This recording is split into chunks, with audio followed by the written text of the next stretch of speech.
You know, people like to think that billionaires are untouchable, surrounded by bodyguards, shuttled in bulletproof cars, living in glass towers so high that the problems of the world can't touch them. But that's just a fantasy. The truth? The higher you rise, the lonelier and more vulnerable you become. And sometimes, your entire empire can hang by a thread, held in place by a complete stranger, someone the world would never expect to matter. This story isn't just about money, power, or danger. It's about a woman, quiet, invisible to most, who stepped out of the shadows and into a storm she never asked for. A single mother with more grit than most special forces, who saved a man not just from a group of trained kidnappers, but from the cage of his own solitude. It's also about a man who thought he had everything, until one terrifying night stripped away all his illusions and forced him to see what really mattered. And at the heart of it all, a little girl who reminded both of them what courage truly looks like. Stick with me till the end, because this isn't just another rescue tale. This is about finding your tribe in the most unexpected places and realizing that sometimes the people we least expect are the ones who end up saving our lives and our hearts. Don't forget to subscribe to John's Stories channel for more powerful tales that hit right where it matters every single day.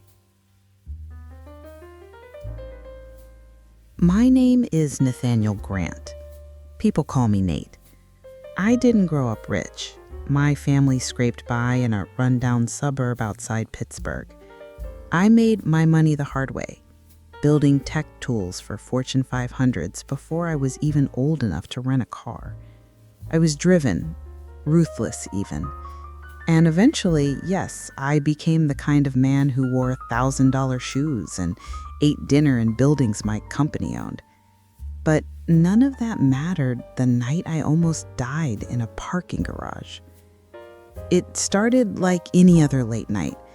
I'd stayed behind after a meeting with the legal team. Too many contracts, too many lawyers. I was exhausted. I dismissed my driver without thinking, said I wanted some air. That arrogance almost cost me everything. The moment I stepped into the garage, I knew something was off. It was too quiet. My footsteps echoed hard against the cement floor. The light flickered once, then again. I laughed at myself, told myself I was being paranoid. But then I reached for my phone, and there was no signal. What happened next didn't feel real. Two men stepped out from behind the cars. One had a bat, the other a gun. I froze. That moment, when your mind can't decide whether to fight or run or scream, it's like time stops. The third man approached with zip ties, and that's when I realized this wasn't a robbery. It was a removal. They didn't want my wallet. They wanted me gone. I fought back, swung my briefcase like an idiot, caught one guy in the jaw. But it was hopeless. I was just one man, and these weren't amateurs. And then I heard a voice. Drop it. It was quiet, steady. A woman's voice. The kind of voice that doesn't yell to be heard. It just commands. At first, I thought I was hallucinating. But then she stepped into the light. She was wearing a navy hoodie over tactical cargo pants. Her hair was pulled back tight, her eyes locked on the guy with the gun. And in her hands, a taser in one and pepper spray in the other. She moved like she'd done this before. They hesitated, just for a second, and that's all she needed. She took down the guy with the bat first, straight shot to the thigh with the taser. He dropped like a brick. The second guy lunged at her and got a face full of spray. The third, the one with the gun, hesitated. That was his mistake. She didn't flinch, didn't run, just took a slow step forward and said, "You don't want to do this." I swear to you, I've closed billion-dollar deals with less intensity than that stare. The man backed away slowly, helped his buddies up, and they ran. I just stood there like a fool, blinking, trying to figure out if I'd just been saved by a hallucination or a superhero. She walked over and offered me a bottle of water from her backpack. "Are you hurt?" I didn't even answer. I just stared. And that's when she smiled for the first time. "I'm Lauren. I run security for the building. And you, sir, just walked into a trap." Later, I would learn that Lauren Mitchell wasn't your average security guard. She was former military, ex-intelligence contract, the kind of resume that got redacted when you requested it. But that night, all I knew was that she had a calmness about her, like she'd seen worse. Like this kind of chaos didn't shake her. She took charge fast, got me to a secure floor, called backup, checked the garage footage. It wasn't just instinct, it was skill. And as we sat there under flickering fluorescent lights, sipping vending machine coffee, I noticed something else. She wasn't just doing her job. She was thinking 3 steps ahead. I'm not worried about the guys you saw. I'm worried about who sent them. I felt a chill run down my spine. Until then, I'd been focused on the fear, the adrenaline, the near-death experience. But Lauren, she was already analyzing the system that allowed this to happen, the leak, the mold, the plan behind the plan. And suddenly I realized I trusted her more than I trusted anyone on my executive team. I asked her why she stayed in a low-paying job when she clearly had the skills to do more.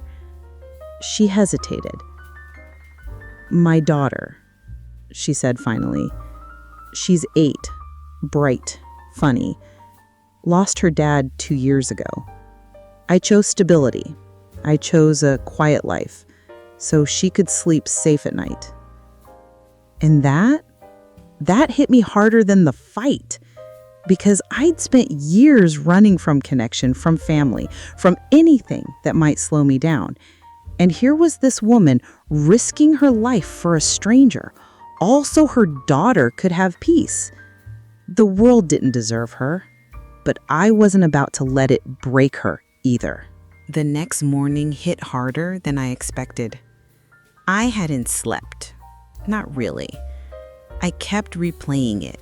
Those 3 men, that silence in the garage, Lauren stepping in like a force of nature.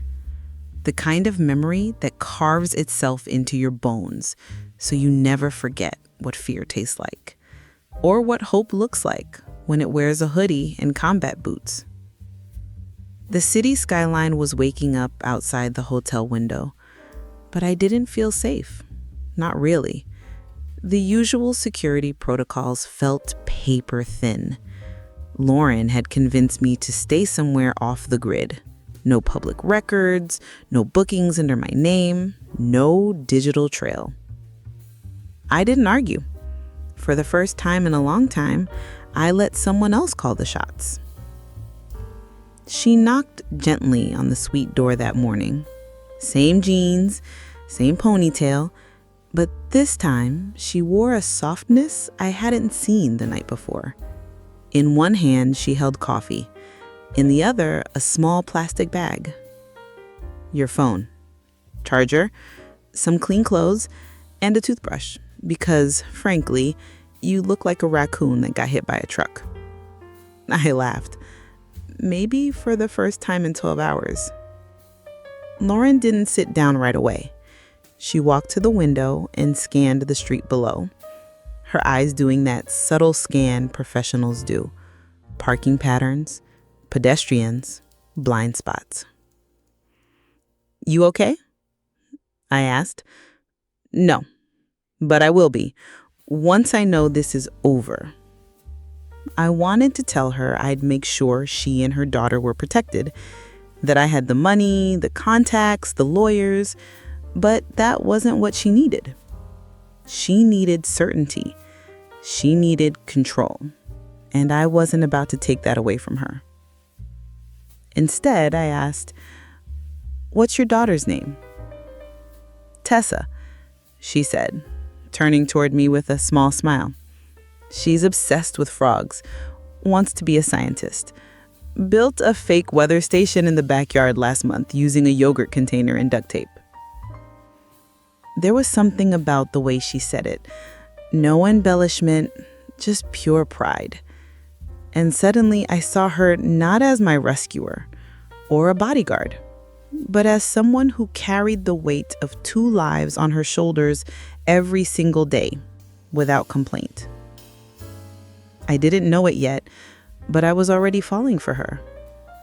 Not in the movie sense, not with swelling music and dramatic kisses. It was quieter than that, like warm sunlight touching the back of your neck after days of rain. She was real, steady. The kind of woman who didn't care about my net worth or Forbes profile. She saw the man, not the myth. And for someone like me, that was intoxicating. But danger doesn't give you space to feel. By noon, we had confirmation. Someone from inside my company had leaked my location. The footage from the parking garage matched faces from the criminal database. Professional freelancers. No known affiliations. Which meant one thing. They were hired. Not driven by ideology or revenge, but by money. Lauren said it before I could. This wasn't random, and it's not over. We moved to a safer location that afternoon. One of my properties outside the city. Remote, fenced, high-end security.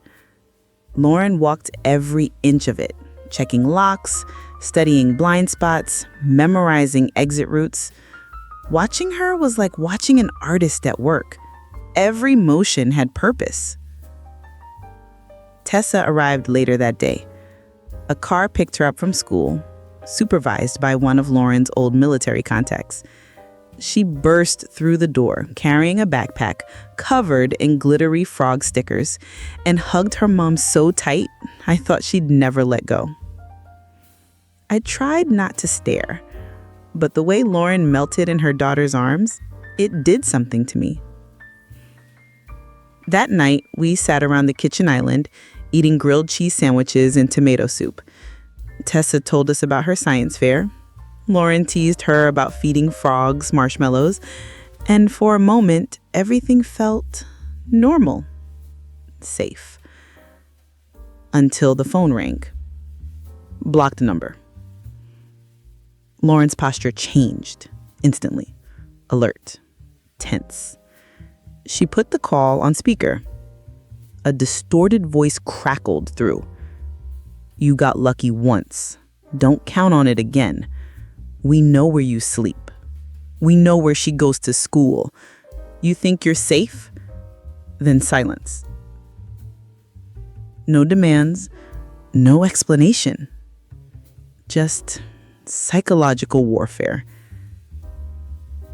Lauren hung up slowly, her jaw tight. I waited for her to break down, to rage, to panic. Instead, she turned to me and said, "We move again, tonight." But it's midnight. Exactly. That's why they won't expect it. She didn't raise her voice. She didn't explain her reasoning. She just moved, like a mother lion repositioning her cub. And I followed. Because I was done pretending I was the one in control. We drove through the night. No lights, no GPS. Lauren knew back roads like a trucker. She sang to Tessa softly when she dozed off, rubbed her shoulder gently at red lights. I sat in the back seat like a passenger in my own life, watching a woman do everything I thought I was good at. Leading, protecting, thinking ahead. When we arrived at the safe house, I offered to take the couch. Lauren insisted we rotate night watches instead. I didn't argue. At 3:12 a.m., I caught her standing by the window. The moonlight softened the angles of her face. She looked tired. Not just physically, but soul tired. The kind of exhaustion that comes from years of holding the world together with your bare hands. "Can't sleep?" I asked. "Not until this ends." I moved closer, not touching her, just close enough to share the silence. "You ever wonder," she said softly, "if we're just built for survival? Not happiness, just endurance?" I admitted, "But I think survival only matters if there's something worth surviving for." She turned to me then, really looked at me. And for the first time, I saw something in her eyes I hadn't expected. Hope. Tiny, fragile, but alive. "Do you think this ends with them caught?" "No," I said honestly. "I think it ends with us choosing not to live in fear anymore." And in that moment, I knew I wasn't just protecting my company or my future. I was protecting them. We should have known the silence wouldn't last. It was dawn when it hit, the kind of cold blue light that usually promises a peaceful morning. Tessa was still asleep, wrapped in a cocoon of her favorite frog print blanket.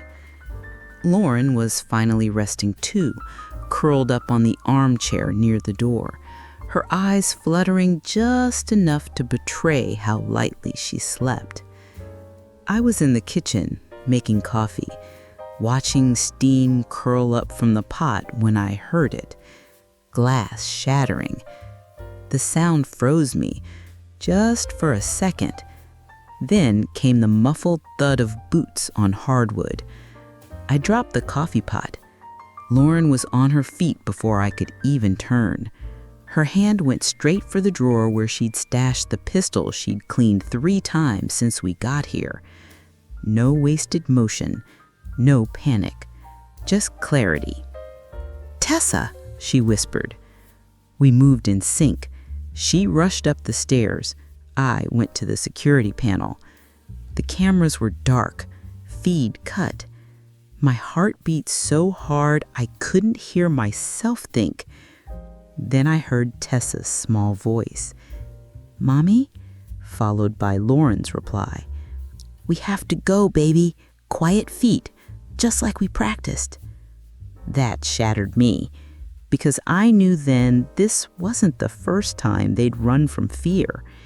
This wasn't just about me anymore. It was about a mother teaching her daughter how to escape shadows that shouldn't even exist in a child's world. I met them at the top of the stairs. Lauren handed me Tessa's go bag, already packed. I didn't ask when she'd done it.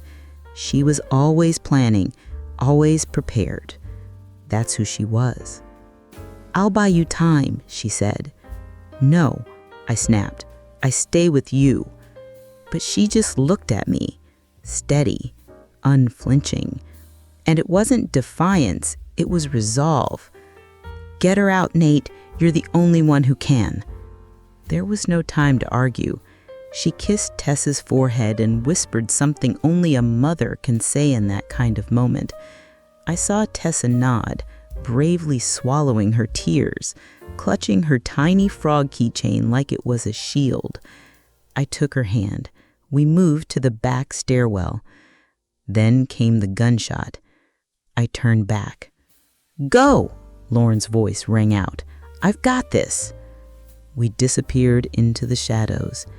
Outside, the cold slapped me awake. Tessa's fingers were ice in mine. I lifted her into the back of the SUV, covered her in blankets, and started the engine with shaking hands. The escape route Lauren had mapped out 2 nights before glowed on the dash.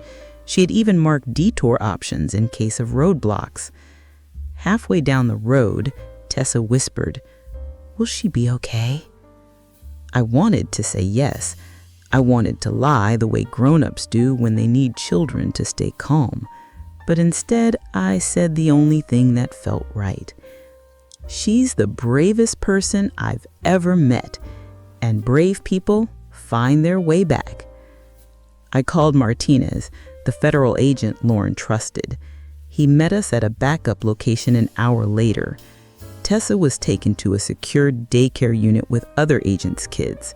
I stayed behind, pacing like a madman, waiting for word. Every minute felt like a betrayal. Then my phone rang. Caller ID, Lauren. I picked up so fast it nearly slipped from my hand, but it wasn't her voice. It was his, the man behind it all. He said, "I have her, and if you want her back, you'll listen very carefully." I didn't say a word, because that's what he wanted: emotion, panic, a crack in the armor. Instead, I just hit record. He made his demands. They weren't about money, not directly. This was personal. Someone I'd fired years ago. Someone who'd built a grudge into a business plan. And Lauren, she was collateral, leverage, the nail in the coffin he wanted to deliver to me with a ribbon. When the call ended, I sat down, completely still. And then I made the decision that changed everything. We weren't going to wait for another attack or pray for a negotiation. That's what he expected. That's what he counted on. That we'd freeze, protect, retreat. Instead, we hunted. With Martinez's team, we traced the call, pulled satellite imaging, ran deep scans on my company's logs, and we found him. A warehouse outside the city. Heat signatures confirmed 2 guards, 3 trucks, and 1 captive, Lauren. I insisted on going in with the team. Martinez said no. I said I didn't care. "I owe her my life," I said. "I'm not letting someone else risk theirs to clean up my mess." He finally agreed. I was unarmed, but I could spot her, identify her, and maybe, just maybe, get her out faster. The night of the raid, I wore body armor that felt too tight and boots that didn't belong to me. My heart was somewhere in my throat the entire drive. Tessa's face kept flashing in my mind. Her bravery, her trust.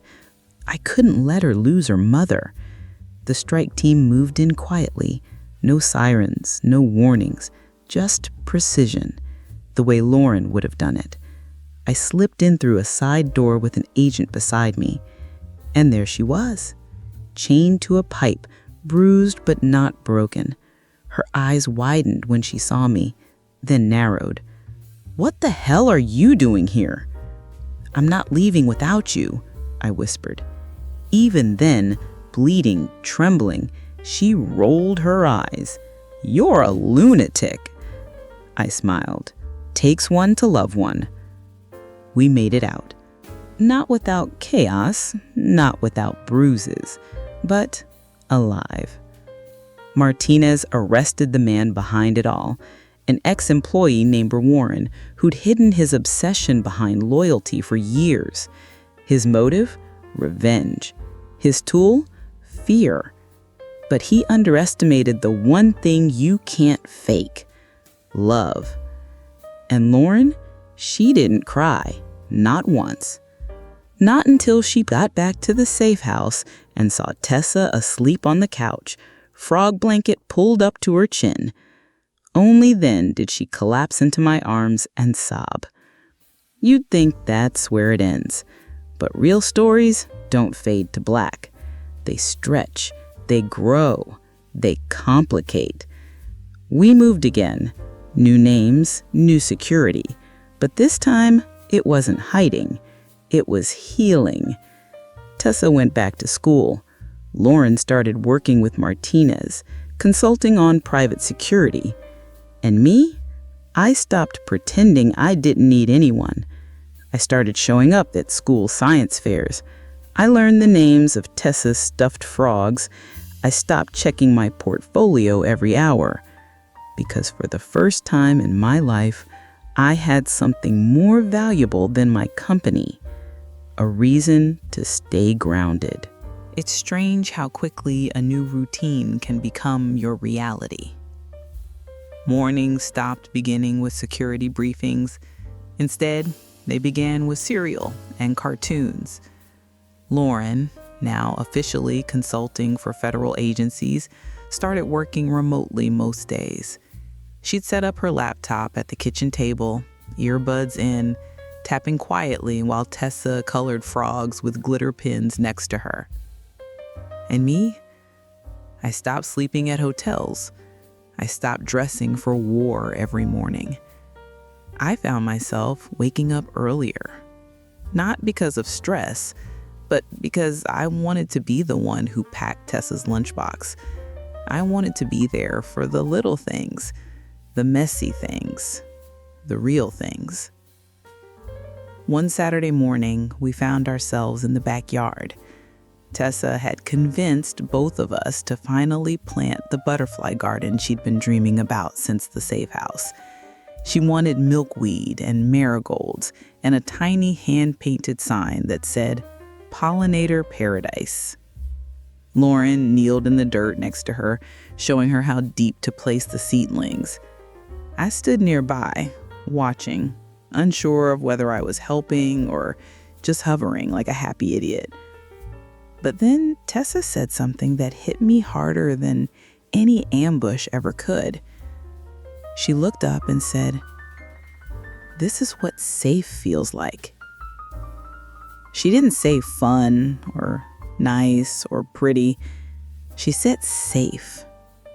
And it shattered me. Because I realized, in that moment, everything I thought I'd built before, the empire, the assets, the reputation, it had never made me feel that way. Not really. Not in the way that this little girl did while digging in the dirt next to her mother. Safety isn't just walls and cameras. It's people. It's knowing that someone would fight for you. Not because they're paid to, but because they love you too much not to. That night, after Tessa had gone to sleep, exhausted from naming every flower bed after a different planet, Morn and I sat on the porch. The air smelled like lavender and damp soil. We didn't speak for a while. There was no need to fill the silence anymore. We'd survived the noise together. Now, silence felt sacred. "I still check the locks 3 times, she said. I didn't interrupt. I still wake up in the middle of the night sometimes, thinking I hear glass breaking. I lie there, waiting, just in case. I looked at her and saw it. The part of her that would always carry scars, the invisible kind. The kind you don't show at conferences or post about on social media. Trauma isn't dramatic. It's quiet. It's how you flinch when someone surprises you. It's how you memorize exits even at movie theaters. "I know," I said. "I feel it too." Lauren reached for my hand. "You think it ever fully goes away?" I shook my head. "No, but I think we learn to live with it, like a healed fracture. You don't forget the break, but eventually you stop limping." She smiled. That rare, small smile that only came out when she wasn't guarding anything. "I love you," I said. Just like that. No perfect setting, no music swelling, just truth. She blinked slowly, then whispered back, "I know." And that was enough. Weeks passed. The city bloomed into spring. Tessa made the robotics finals. Lauren started speaking at security conferences. I turned down 3 high-level acquisitions because I didn't want to miss dinner with my girls. And then one night, while watching Tessa draw on the porch, I looked at Lauren and said, "She keeps asking when we're going to make this official." Lauren raised her eyebrow.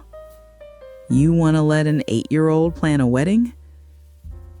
"Honestly," I said, "yes.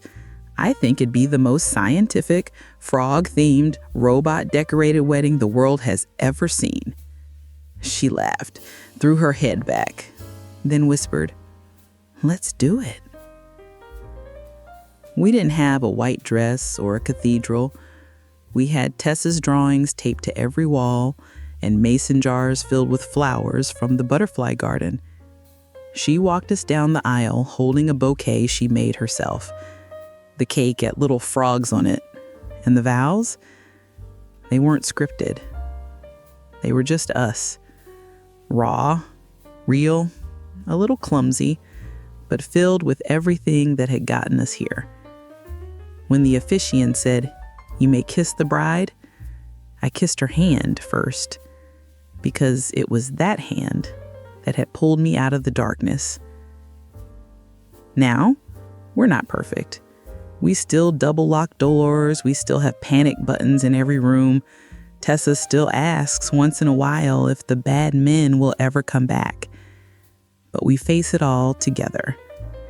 And every time I look at Lauren, I remember that my life didn't change because I was rich or smart or lucky. It changed because one woman was brave enough to run toward danger instead of away from it. She saved my life, and in doing so, gave me something I didn't even know I was missing: a family.